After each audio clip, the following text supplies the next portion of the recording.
یہ وہ لوگ ہیں جو ماہ رمضان میں بھی روزہ رکھنے کی صلاحیت کے باوجود کھاتے اور پیتے رہے۔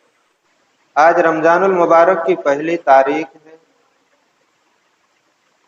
اور اس آیت کریمہ کے اندر بھی اللہ تبارک و تعالی نے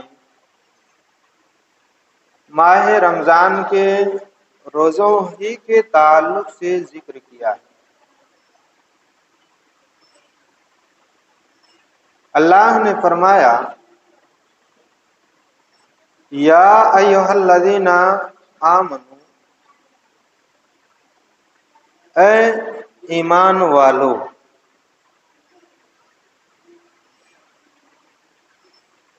کتب علیکم الصیام، رمضان المبارک کے روزے تم پر فرض کر دیے گئے ہیں۔ کیا کہا؟ اللہ تبارک و تعالی نے بھی ہمیں مخاطب کر کے کہا کہ یا ایھا الذین آمنو، اے ایمان والو، کتب علیکم الصیام، تم مسلمان ہو، تم مومن ہو، اپنے آپ کو یہ کہتے ہو کہ میں مسلمان ہوں، اللہ کو مانتا ہوں، اس کے احکام اور فرامین کے مطابق اپنی زندگی گزارتا ہوں، تو اللہ رب العالمین ہی کے احکام میں سے ایک حکم روزے کا ہے۔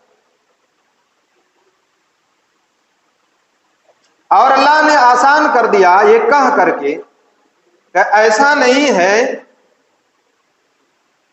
کہ دن بھر کی بھوک اور پیاس کی شدت کو برداشت کرنے کا بوجھ تم ہی کو دیا گیا، نہیں، کما کتب علی الذین من قبلکم، تم سے پہلے کے لوگوں پر بھی روزہ فرض کیا گیا تھا۔ یہ الگ بات ہے کہ پورے مہینہ کا روزہ فرض نہیں تھا، لیکن تم سے پہلے کی قومیں بھی روزہ رکھا کرتی۔ روزے کا فائدہ کیا ہے؟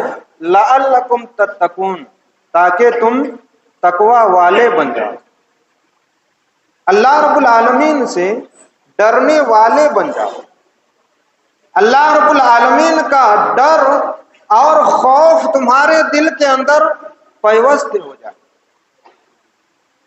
ہم اگر روزہ رکھ رہے ہیں اور ہماری زندگی کے اندر کوئی بدلاؤ نہیں آ پایا، ہمارے اندر کوئی چینجنگ نہیں آئی، ہماری نجی زندگی کے اندر کوئی سدھار نہیں آیا، تو یہ ایک مہینے کا روزہ رکھنا، دن بھر کی بھوک اور پیاس کی شدت کو برداشت کرنا رائے گا چلا جائے۔ اس لیے کہ روزے کا مقصد ہی ہے حصول تقوی، یعنی اللہ والا آدمی بن جائے، آدمی اللہ والا بن جائے، اپنی آگے کی زندگی اس کو بھول جائے۔ اب جو رمضان اسٹارٹ ہو گیا، رمضان کا آغاز ہو گیا، تو اپنے گناہوں سے توبہ اور استغفار کر کے ایک پاکیزہ زندگی گزارنے کا وہ عہد کرے اور ایک ارادہ بنائے، ایک عزم کرے کہ میں جو آگے کی زندگی میری ہوگی اس کو اچھائی کے ساتھ بتاؤں گا، بہتر طریقے سے بتاؤں گا۔ تو اللہ نے کیا کہا؟ اے ایمان والو، تم پر رمضان المبارک کے روزے فرض کر دیے گئے ہیں جیسے تم سے پہلے کے لوگوں پر فرض کر دیا گیا تھا، اور اس کا فائدہ یہ ہے کہ لعلکم تتقون، تم تقوی اور پرہیزگار والے بن جاؤ، متقی اور پرہیزگار بن جاؤ۔ تو اس ماہ کے روزہ رکھنے کے لیے سب سے جو پہلی چیز ہے وہ نیت. کسی بھی نیک عمل کے لیے نیت اور ارادے کا ہونا ضروری ہے. اللہ کے رسول جناب محمد الرسول اللہ صلی اللہ علیہ وسلم نے ارشاد فرمایا کہ من لم یبیت الصیام فلا صیام لہ. جس نے من لم یبیت الصیام قبل طلوع الفجر فلا صیام لہ، جس آدمی نے طلوع فجر سے پہلے روزے کی نیت نہیں کی اس کا روزہ نہیں ہو. طلوع فجر سے پہلے نیت کرنا ہے. کسی بھی نیک عمل کے لیے ہمارے نیت اور ارادے کا ہونا ضروری ہے. اور نیت کہتے ہیں دلی ارادے کو. ہم من ہی من میں یہ ارادہ کریں کہ رمضان آ گیا ہے، میں اس کے 30 روزے کو 29 روزے جتنے بھی ہوں گے اس ماہ کے روزے میں ان کو مکمل رکھوں گا. آپ کی نیت ہو گئی، آپ نے دل میں ارادہ کر لیا. زبان سے نیت کرنا بدعت، زبان سے نیت کرنا بدعت. وہ جو دعائیں آپ اشتہارات میں دیکھ رہے ہیں وہ لوگوں کی بنائی ہوئی ہے. وہ لوگوں کی کیا کی ہوئی ہے؟ وہ لوگوں کی بنائی ہوئی ہے. وہ دعا نہیں ہے. وب سومن قدر کیا کیا ہے وہ. اللہ کے رسول صلی اللہ علیہ وسلم کو اللہ رب العالمین کی طرف سے جتنے بھی احکام دیے گئے ہیں ان احکام اور ان عملوں کا ارادہ نیت سے ہوتا. آپ دل میں سوچ لیں اور اس کو انجام دے دیں، اللہ رب العالمین اس کا ثواب آپ کو عطا کرے گا. دو چار لوگوں کو نیت کر کے سنانے کی ضرورت نہیں. تو روزہ رکھنے کے لیے سب سے جو پہلی چیز ہے وہ نیت ہے، اور اس کے بعد آتا ہے معاملہ سحری کا. راوی حدیث حضرت انس بن مالک رضی اللہ تعالیٰ عنہ، وہ کہتے ہیں کہ اللہ کے رسول جناب محمد الرسول اللہ صلی اللہ علیہ وسلم نے ارشاد فرمایا کہ تسحروا، تم سحری کھایا کرو. فَإِنَّ فِي السُّحُورِ بَرَکَۃ، سحری کے اندر اللہ تبارک و تعالی نے برکت رکھی. تو سحری کھانا کیا ہے؟ سنت ہے. اللہ کے رسول صلی اللہ علیہ وسلم نے ہم کو حکم دیا ہے، اسی لیے ہم سحری کیا کرتے ہیں؟ کھاتے ہیں. اگر کوئی آدمی سحری نہیں کھاتا ہے تو اس کے لیے دن بھر کے روزے کو مکمل کرنا انتہائی کٹھن اور مشکل ہو جاتا ہے. اگر کسی سے سحری چھوٹ جاتی ہے اور اس کی نیت ہے کہ میں روزہ رکھوں گا کل اٹھ کر کے، اور اس نے سحری نہ بھی کھائی ہو تو اس کا روزہ مکمل ہو جائے گا. لیکن سحری کرنا بہتر ہے، اچھا ہے. اللہ کے رسول صلی اللہ علیہ وسلم نے فرمایا کہ اس کے اندر برکت ہے. اور وہ برکت کیسے کہ آدمی جب سحری کر لیتا ہے تو وہ دن بھر آسانی کے ساتھ روزے کو مکمل کر لیتا. اس لیے ہمیں اس حدیث سے پتہ چلا کہ سحری کا اہتمام کرنا چاہیے. دوسری حدیث کے اندر اللہ کے رسول جناب محمد الرسول اللہ صلی اللہ علیہ وسلم نے ارشاد فرمایا، کہا کہ سحری کھایا کرو، اس لیے کہ اللہ رب العالمین سحری کھانے والے بندوں پر اپنی رحمتیں نازل کرتا ہے. کیا فرمایا اللہ کے رسول صلی اللہ علیہ وسلم نے؟ کہ سحری کھایا کرو، اس لیے کہ جو بندے سحری کھایا کرتے ہیں اللہ تبارک و تعالی ان پر اپنی رحمت کرتا ہے اور فرشتے اس کے لیے مغفرت کی دعا کرتے ہیں. تو آپ کو پتہ چل گیا کہ سحری کیوں کھانا چاہیے اور اس کا فائدہ کیا ہے. جب ہم سحری کھا لیتے ہیں تو پھر ہم روزے کے اندر گھس جاتے ہیں. ہم سحری کھا لیے، اب ہم روزہ دار ہو گئے. اب دن بھر ہم کو کھانا پینا نہیں، اللہ رب العالمین کی عبادت میں لگے رہنا ہے، قرآن کی تلاوت کرنی ہے، دعائیں کرنی ہے، اللہ رب العالمین سے مغفرت مانگنی ہے، اللہ رب العالمین سے جتنا مانگنا ہے اتنا مانگ لیا جائے۔ اب ہم جب روزے میں آ گئے تو اب ضروری ہے کہ ہم اپنے روزے کی حفاظت کریں۔ جی، آپ نے 50,000 روپے کا آئی فون لیا اور لا کے گھر میں پٹک دیا، آپ کو کوئی فائدہ نہیں ہوا۔ آپ نے لاکھ روپے کی موبائل خریدی، آپ نے گھر میں لا کر کے پٹک دیا، کوئی فائدہ حاصل ہوا آپ کو؟ بجائے اس کے کہ وہ پیسہ آپ کے کام آتا، آپ نے برباد کر دیا۔ تو روزہ جو ہے ہمارا، اس کی حفاظت ضروری ہے۔ کن چیزوں سے؟ راوی حدیث حضرت ابو ہریرہ رضی اللہ تعالی عنہ ہیں، اللہ کے رسول جناب محمد الرسول اللہ صلی اللہ علیہ وسلم نے ارشاد فرمایا کہ من لم یدع قول الزور والعمل به فلیس للہ حاجۃ ان یدع طعامہ وشرابہ۔ اللہ کے رسول صلی اللہ علیہ وسلم نے فرمایا کہ من لم یدع قول الزور، جس آدمی نے روزہ رکھنے کے بعد بھی بیکار قسم کی باتیں، بے حیائی کی باتیں، فحش گوئی کی باتیں نہیں چھوڑا، والعمل بھی، جھوٹی اور الٹی سیدھی باتیں ترک نہیں کی، یا ان جھوٹی اور بنی بنائی ہوئی باتوں پر اس نے عمل کو ترک نہیں کیا،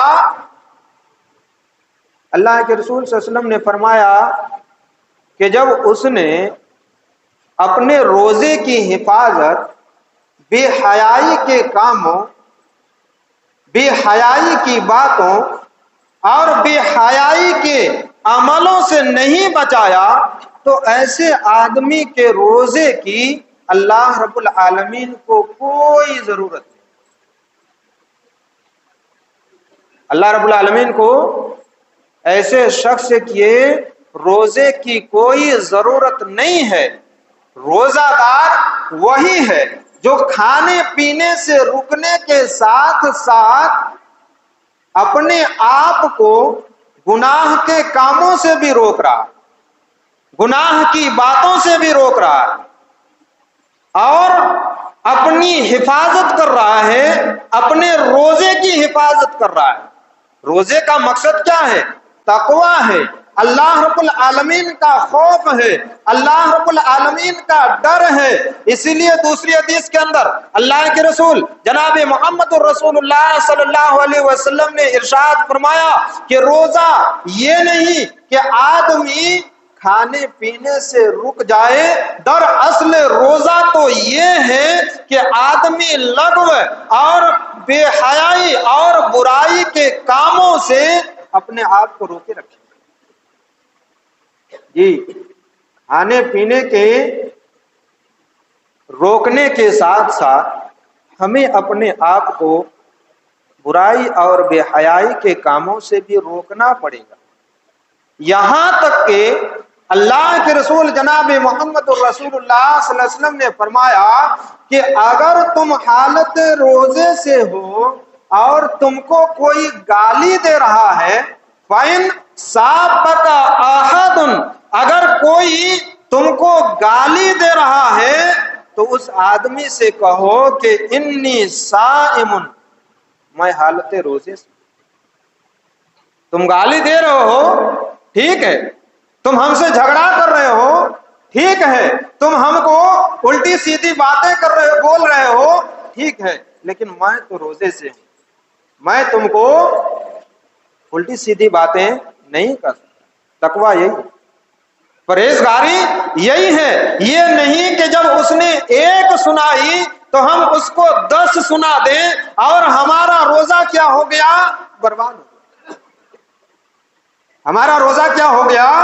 ہماری بد زبانی کی وجہ سے، ہماری گوئی کی وجہ سے، ہمارے برے کاموں اور بری باتوں کی وجہ سے ہمارا روزہ خراب ہو گیا، تو یہ تقویٰ نہیں ہے۔ تقویٰ تو یہ ہے کہ آدمی اپنے آپ کو ہر طرح کی برے کاموں سے روک کر کے رکھے، یہی تقویٰ ہے۔ اور یہی مقصد ہے روزہ کا بھی، جو کہ آج ہمیں میسر نہیں ہے۔ ہم سالوں سے روزہ رکھتے آ رہے ہیں، ہم مہینہ دن روزہ رکھتے ہیں، لیکن ہمارے اندر کوئی سدھار، کوئی بدلاؤ، کوئی چینجنگ نہیں۔ کیوں؟ اس لیے کہ ہمارا روزہ اللہ کے بارگاہ میں ناقابل قبول ہے۔ ہمارا ایک مہینے کی بھوک اور پیاس کی شدت کو برداشت کرنا ہر سال رائے گا جا رہا ہے۔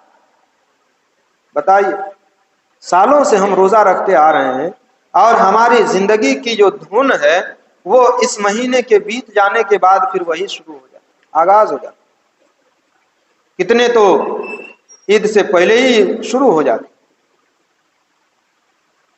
عقل مندی کی بات یہی ہے کہ جب ہم کھانے پینے کو چھوڑ دے رہے ہیں، اللہ تبارک و تعالیٰ کی دی ہوئی ہر طرح کی نعمتیں ہیں ہمارے پاس، تو تھوڑا سا اپنی زبان کو بھی کنٹرول کریں، اپنی زبان کو بھی لگام دیں۔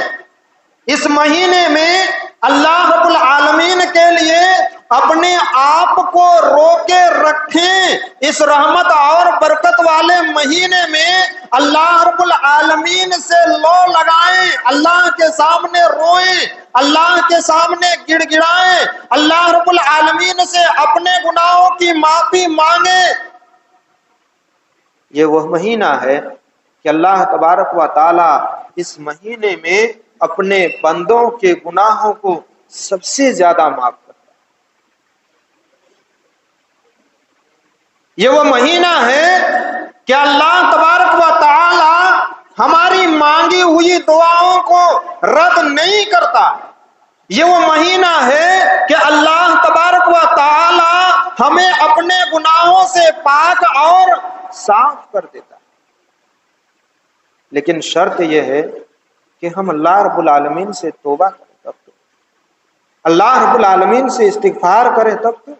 ہماری سب سے بڑی جو کمی یہ ہے، ہماری جو سب سے بڑی کمی ہے وہ یہ ہے کہ ہم نے کبھی بھی اپنے آپ کو گناہ گار سمجھا ہی۔ ہماری سب سے بڑی کمی جو یہ ہے کہ ہم نے اپنے آپ کو کبھی گناہ گار سمجھا ہی نہیں۔ ہم میں سے ہر شخص سوچتا ہے کہ مجھ سے اچھا کوئی ہے ہی نہیں ہے، مجھ سے بہتر کوئی ہے ہی نہیں ہے، ہماری کیا برائی ہے۔ ہم فلمیں دیکھ رہے ہیں روزہ رکھ کر کے، کیا برائی؟ ہم گانے سن رہے ہیں روزہ رکھ کر کے، کیا برائی ہے؟ ہم بدکاریاں کر رہے ہیں روزہ رکھ کر کے، کیا برائی ہے؟ میرے بھائی، یہ سب برائی نہیں ہے تو پھر برائی کیا؟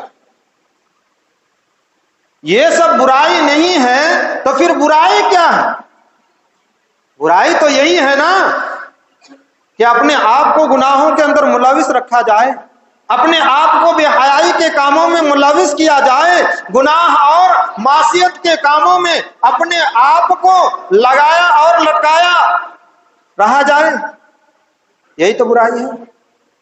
اللہ رب العالمین نے امتحان کے طور پر اس مہینے کو ہمارے لیے سامنے لا کر کے رکھ دیا، اور یہ دیکھنا چاہتا ہے کہ اللہ رب العالمین کے بھولے اور بھٹکے بندے اللہ رب العالمین کے اس مبارک مہینے میں اپنے رب کی طرف آتے ہیں یا نہیں، اپنے رب سے لو لگاتے ہیں یا نہیں، اپنی کی ہوئی گناہوں سے اپنے رب کے سامنے معافی مانگتے ہیں یا نہیں۔ یہ اللہ رب العالمین دیکھنا چاہتا ہے۔ یہ اللہ رب العالمین کی بہت بڑی مصلحت ہے۔ ہماری عقل مندی یہی اسی میں ہے کہ ہم اس مہینے کی برکت کو، اس کی رحمت کو، اس کی مغفرت کو اپنے دامن میں سمیٹنے کی کوشش کریں، ورنہ ہم اس دنیا میں بھی خسارہ اور نقصان اٹھانے والوں میں سے ہو جائیں گے، اور آخرت میں جو ہمارے ساتھ ہونا ہے وہ تو جو لوگ صلاحیت کے باوجود بھی، جو لوگ طاقت کے باوجود بھی روزہ نہیں رکھتے ہیں، ان کے پاس کوئی عذر نہیں ہے، کوئی بہانہ نہیں ہے، لیکن اس کے باوجود بھی وہ روزہ نہیں رکھتے ہیں، نہ ہی وہ مریض ہیں اور نہ ہی وہ حالت سفر میں ہیں، اس کے باوجود بھی وہ روزہ نہیں رکھ رہے ہیں اور آرام سے کھا رہے ہیں، پی رہے ہیں، ان کو کوئی فرق نہیں پڑتا، تو وہ یہ حدیث اپنے قلب و جگر کے اندر بیٹھا لیں۔ راوی حدیث حضرت ابو امامہ باہلی رضی اللہ تعالیٰ عنہ، وہ کہتے ہیں کہ اللہ کے رسول جناب محمد الرسول اللہ صلی اللہ علیہ وسلم نے ارشاد فرمایا کہ میں ایک رات سویا ہوا تھا، غور سے سنیے گا اس حدیث کو، میں ایک رات سویا ہوا تھا، دو آدمی میرے پاس آئے اور انہوں نے آ کر کے مجھ سے کہا، ایک اونچی جگہ تھی جس پر چڑھنا میرے لیے ممکن نہیں تھا، کہا کہ اس پر چڑھیے آپ۔ غور سے سنیے گا حدیث کو، صحیح ابن خزیمہ کی حدیث ہے۔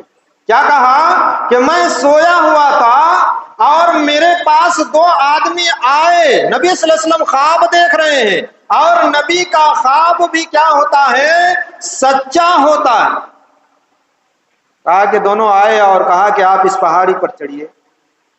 اللہ کے رسول صلی اللہ علیہ وسلم نے کہا کہ یہ اتنا اونچا ہے، اس پر میرا چڑھنا تو ممکن نہیں۔ کہا کہ ایسا ہے کہ آپ چڑھیے، ہم لوگ آپ کو سہارا دے کر کے اوپر چڑھائیں گے۔ اللہ کے رسول جناب محمد الرسول اللہ صلی اللہ علیہ وسلم نے فرمایا کہ میں ان دونوں آدمی کے سہارے، دونوں فرشتے تھے، ان دونوں آدمی کے سہارے پہاڑ کی چوٹی پر پہنچا۔ غور سے سن رہے ہیں نا آپ؟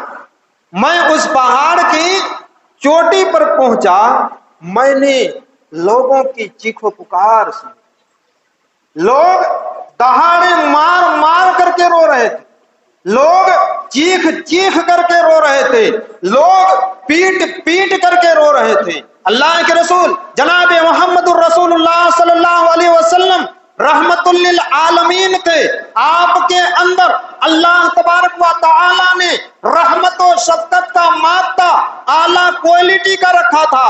نبی نے جب ان کی چیخ و پکار سنی، ان دونوں آدمیوں سے پوچھا کہ یہ کون لوگ ہیں؟ اللہ کے رسول صلی اللہ علیہ وسلم سے بتایا گیا کہ یہ وہ لوگ ہیں جو دنیا کے اندر بے حیائی اور برائی اور گناہ کے کام کیا کرتے تھے، اللہ رب العالمین کی نافرمانیاں کیا کرتے تھے، اللہ کی عبادت سے، اس کی بندگی سے کوسوں دور رہا کرتے تھے، یہ وہی لوگ ہیں۔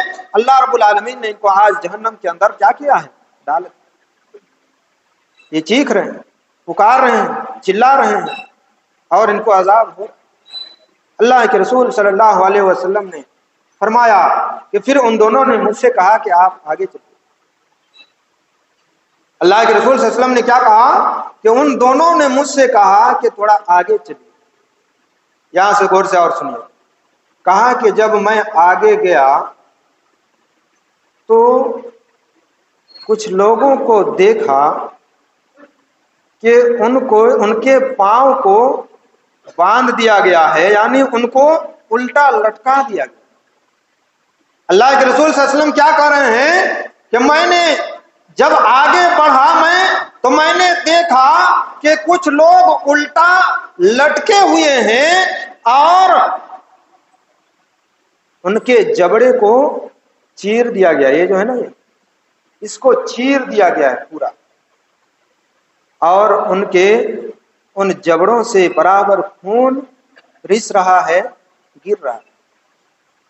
اللہ کے رسول صلی اللہ علیہ وسلم نے دیکھا جب یہ حالت، ان لوگوں کی دیکھی جب یہ حالت، تو اللہ کے رسول صلی اللہ علیہ وسلم نے پھر سوال کیا ان دونوں آدمی سے، کہا کہ ان کو الٹا لٹکا دیا گیا ہے اور ان کے جبڑے چیر دیے گئے ہیں، پھاڑ دیا گیا ہے ان کے منہ کو، اور ان کے منہ سے برابر خون رس رہا ہے، ان کے منہ سے برابر خون گر رہا ہے، اور یہ عذاب کے اندر مبتلا ہیں، یہ کون لوگ؟ اللہ کے رسول صلی اللہ علیہ وسلم نے پوچھا۔ اللہ کے رسول صلی اللہ علیہ وسلم سے جواب دیا ان دونوں. کیا جواب دیا؟ کہا کہ یہ وہ لوگ ہیں جو ماہ رمضان میں بھی روزہ رکھنے کی صلاحیت کے باوجود کھاتے اور پیتے رہے. جی یہ کون لوگ ہیں؟ یہ وہ لوگ ہیں جو رمضان المبارک کے مہینے کا احترام نہیں کرتے تھے، یہ رمضان کے روزوں کو نہیں رکھتے تھے. اللہ نے جو روزہ فرض کیا ہے ان روزوں کا یہ اہتمام نہیں کرتے تھے. ان کے ان روزوں کے اہتمام نہ کرنے کی وجہ سے اللہ رب العالمین نے ان کو یہ عذاب دیا ہے کہ ان کو الٹا لٹکا دیا گیا ہے اور ان کے جبڑے چیر دیے گئے ہیں اور اس عذاب کے اندر مبتلا کر دیے گئے ہیں. پتہ یہ چلا اس حدیث سے کہ جو شخص بھی صلاحیت کے باوجود بھی، صحت مند ہونے کے باوجود بھی، جو عورتیں ہی بھی جو صلاحیت رکھتی ہیں روزہ رکھنے کی، ان کے پاس کیپیسٹی ہے، نہ وہ مسافر ہیں اور نہ ہی وہ مریض ہیں، وہ اعلی روزہ رکھ سکتے ہیں، لیکن اس کے باوجود بھی ایسے لوگ روزہ نہیں رکھ رہی ہیں، تو کل کو قیامت کے دن جب حساب و کتاب ہوگا تو ایسے لوگوں کی پریشانیاں ہی پریشانیاں ہوں گی، اور جب ان کو جہنم کے اندر ڈال دیا جائے گا تو ایسے ہی ان کو بھی لٹکا دیا جائے گا اور برابر اسی عذاب کے اندر وہ مبتلا رہے. کتنا امپورٹنٹ ہے روزہ. جی ہم آپ کتنی آسانی سے چھوڑ دیتے، ہم آپ اس ماہ مبارک کی اہمیت کو کتنا آسان سمجھتے. نہیں میرے بھائی، ہم اللہ کے بندے ہیں، اللہ کے کچھ اصول ہیں، اللہ کا کچھ ضابطہ ہے جو ہم پر لاگو ہوتا ہے. ہماری بہتری اسی میں ہے، ہماری سعادت مندی اسی میں ہے کہ ہم اللہ رب العالمین کو ماننے کے ساتھ ساتھ اس کے احکام پر، اس کے فرامین پر عمل کرنے کی کوشش کریں. اللہ رب العالمین سے میں دعا کروں گا کہ اللہ تعالیٰ تو ہمیں اس ماہ مبارک کا پورا احترام کرنے اور اس کی رحمت کو، اس کی برکت کو، اس کی مغفرت کو اپنے دامن میں سمیٹنے کی توفیق عطا فرما. اے اللہ ہم میں سے جو لوگ روزہ نہیں رکھ پا رہے ہیں، اے اللہ تو انہیں اس لائق بنا دے کہ وہ روزہ رکھ سکیں اور تیرے دربار میں آ سکیں اور تجھ سے اپنے گناہوں کی معافی مانگ سکیں. اللہ تو ہمیں اس کی توفیق عطا فرما. جب تک ہمیں اس دنیا کے اندر رکھ، ایمان و اسلام پر ثابت قدم رکھ، اور جب ہمارا خاتمہ تو خاتمہ بالخیر عطا فرما. آمین ثم آمین. تقبل یا رب العالمین. استغفر اللہ لی و لکم ولسائر المسلمین واستغفروہ انہ هو الغفور.